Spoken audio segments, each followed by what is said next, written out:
نحمدہ ونصلی ونسلم علی رسولہ الکریم اما بعد فاعوذ باللہ من الشیطان الرجیم بسم اللہ الرحمن الرحیم ان اللہ وملائکتہ یصلون علی النبی یا ایہا الذین آمنوا صلوا علیہ وسلموا تسلیما اللہم صلی علی سیدنا ومولانا محمد وعلی آل سیدنا و مولانا محمد وبارک وسلم وصلی علیہ الصلاۃ والسلام علیک یا سیدی یا رسول اللہ الصلاۃ والسلام علیک یا سیدی یا حبیب اللہ۔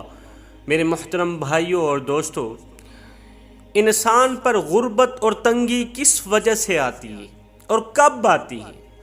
جب انسان کسی ضرورت مند کے آنے پر ناراض اور نہ آنے پر خوش ہوتا ہے۔ انسان پر غربت تب آتی ہے جب انسان اپنے گھر میں کسی ضرورت مند کے آنے پر ناراض اور نہ آنے پر خوش ہوتا ہے، آنے والے مہمان کے ساتھ اس طرح کا رویہ اختیار کرتا ہے، منہ بگاڑ کے بات کرتا ہے کہ وہ مہمان پھر کبھی بھی ہمارے گھر میں نہ آئے۔ کچھ لوگ تو اس طرح کے ہوتے ہیں کہ دور سے آیا مہمان گیٹ پہ کھڑے ہو کے دستک دیتا ہے، بیل دیتا ہے تو ملک صاحب نے اپنے بچے کو بھیج دیا، جاؤ بیٹے باہر والے کو آواز دو کہ بابا جی 3 دن سے گھر میں نہیں، میرے ابو 3 دن سے گھر میں نہیں ہیں، لہٰذا آپ واپس ہی چلے جائیں۔ اللہ تعالیٰ کی 3 رحمتیں ایسی ہیں جو انسان برداشت نہیں کرتا، قبول نہیں کرتا۔ 3 یہ فائدہ مند رحمتیں ہیں اللہ تعالیٰ کی جو انسان خوشی سے قبول نہیں کرتا۔ وہ 3 رحمتیں کون کون سی ہیں؟ نمبر 1 مہمان اللہ تعالیٰ کی طرف سے رحمت بن کر آتا ہے۔ نمبر 2 بیٹی بھی اللہ تعالیٰ کی طرف سے رحمت بن کر آتی ہے جو ہمیں قبول نہیں ہے۔ نمبر 3 بیماری، تکلیف، بیماری بھی اللہ تعالیٰ کی طرف سے رحمت بن کر آتی ہے جو کہ ہر ایک انسان خوشی سے قبول نہیں کرتا۔ اللہ تعالیٰ نے تمہارے گھر میں رحمت کی صورت میں ایک مہمان بھیجا ہے، تم نے اس مہمان کو دروازے سے ہی رخصت کر دیا، دروازے سے ہی ٹھکرا دیا۔ اللہ اکبر! اگر دروازے پر کوئی مانگنے والا آ جائے، اللہ کے نام پر بھکاری آ جائے، مانگنے والا فقیر آ جائے تو ہم یہ کہتے ہوئے نظر آتے ہیں جی معاف کرو بابا جی، معاف کرو، ہمارے گھر میں کچھ بھی نہیں۔ اگر وہ بھکاری تھوڑا صحت مند ہو تو اسے ان جملوں سے نوازا جاتا ہے کہ تو ہٹا گھٹا ہو کے بھیک مانگتا ہے، ہٹا گھٹا موٹا تازہ ہو کے خیرات مانگتے ہوئے تجھے شرم نہیں آتی، حیا نہیں آتی؟ یار تمہارے پاس کچھ نہیں ہے تو نہ دو، اسے اس طرح ذلیل تو نہ کرو، وہ اپنے نام پر تھوڑی مانگ رہا ہے، وہ تو اللہ کے نام پر تم سے سوال کر رہا ہے، وہ تو اللہ کے نام پر تم سے مانگ رہا ہے۔ میرے نبی نے فرمایا مال کے ہونے کے باوجود بھی جو انسان اللہ کے نام پر مانگنے والے شخص کی تلی پر کچھ نہیں رکھتا وہ ہم میں سے نہیں ہے۔ مال بھی ہے، دولت بھی ہے، امیر کبیر ہے، اللہ اکبر، دروازے پر آئے کسی سوالی پر الٹے سوال دہرائے جا رہے ہیں تو ہٹا گھٹا ہو کے محنت مزدوری کیوں نہیں کرتا؟ ہاں ایک بات کان کھول کے سن لیں، جو ہٹے گھٹے بھکاری ہیں نا، صحت مند ہیں، جو محنت کرنے سے ڈرتے ہیں، مشقتیں اٹھانے سے ڈرتے ہیں، بس مانگنے والا کام تو آسان ہے، ہاتھ پھیلایا پیسے لے لیے گزارا چل رہا ہے۔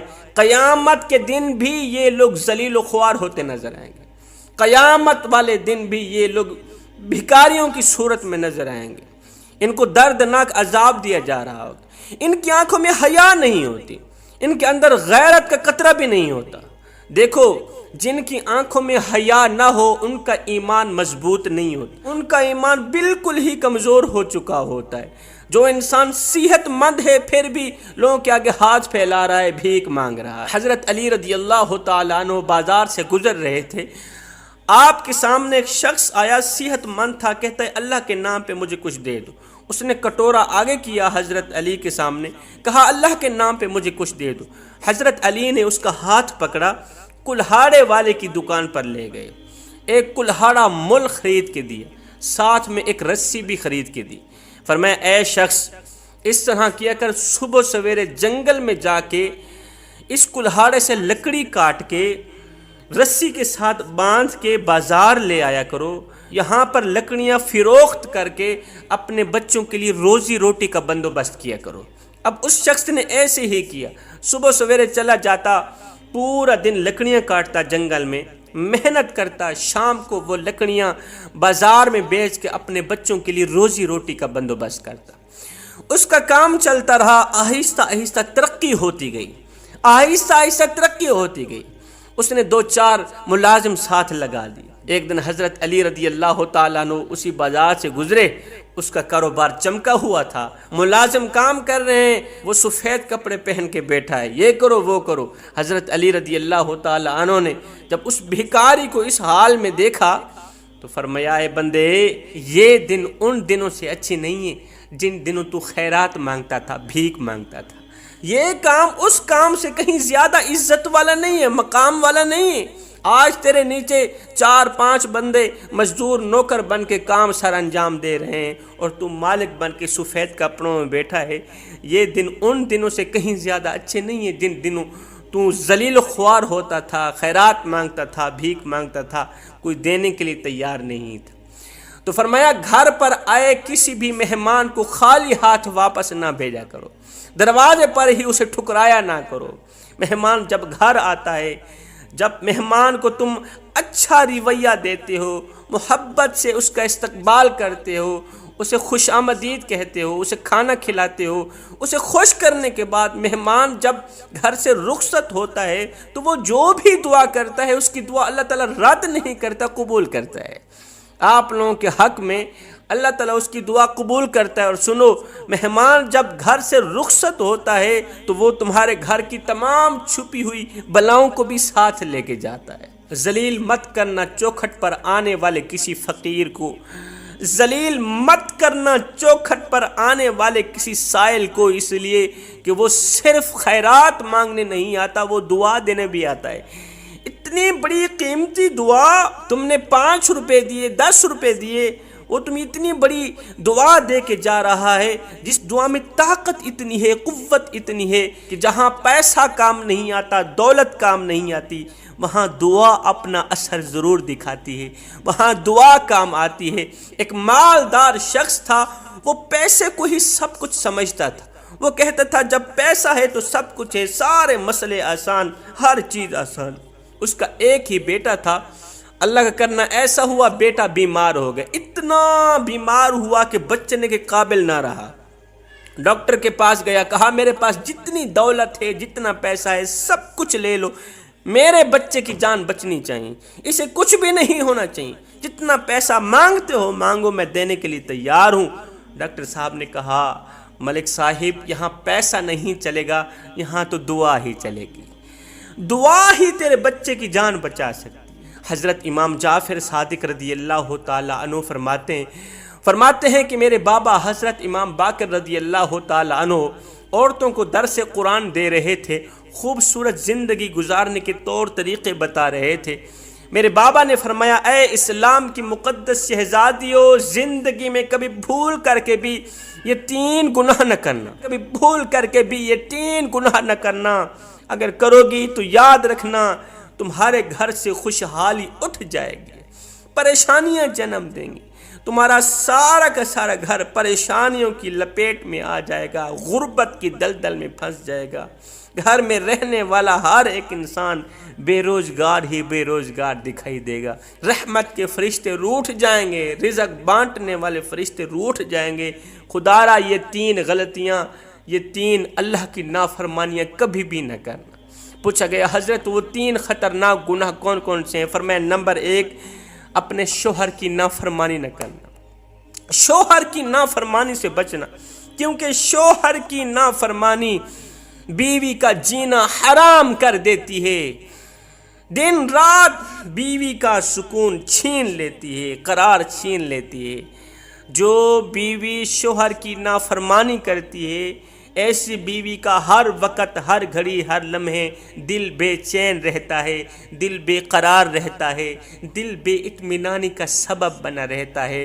وجہ صرف شوہر کی نافرمانی ہوتی ہے، کیونکہ جو عورت شوہر کی نافرمانی کرتی ہے وہ اللہ تعالیٰ کے غضب کا نشانہ بن جاتی ہے۔ اے اسلام کی مقدس شہزادیوں، اپنے اپنے شوہروں کی فرما برداری کر کے اللہ تعالیٰ کی رحمت کی آغوش میں آ جاؤ، تاکہ تمہارے اوپر ہر وقت خدا تعالیٰ کی رحمت برستی رہے۔